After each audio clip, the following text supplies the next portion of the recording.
За 12 месяцев по вопросам БДД при начальнике МВД России по Сунтарскому району проведено 2 оперативных совещаний, на которых рассматривались вопросы поведения итогов работы по итогам 2021 года и первого полугодия 2022 года. По декабрь текущего года на территории обслуживания проведено 21 оперативно-профилактическое мероприятие по профилактике дорожно-транспортных происшествий.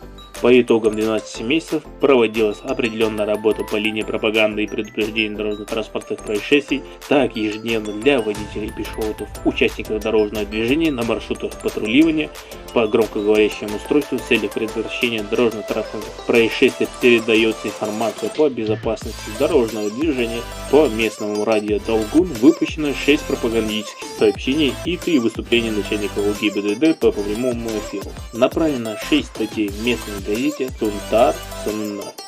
В интернете сайта вышли 34 статьи по профилактике БДД, 2 из них выступления с видеообращением начальника ОГИБДД, 6 выступлений начальника ОГИБДД и госинспектора РЭК ИТН по телевидению филиала НВК Саха.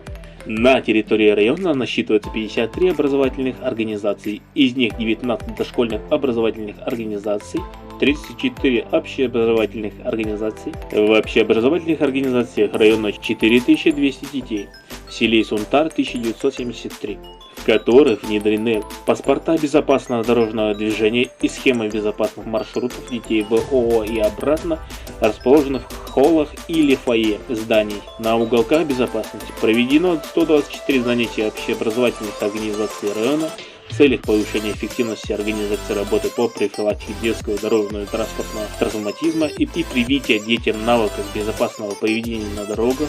В МБО Сунтарская средняя образовательная школа номер 1 имени А.П. Павлова, МР Сунтарский УЛУС и МБО Сунтарская начальная общеобразовательная школа имени В.Г. Павлов, МР Сунтарский УЛУС, установлено автогородки. Приобретены в 2018 году в комплексе автогородка.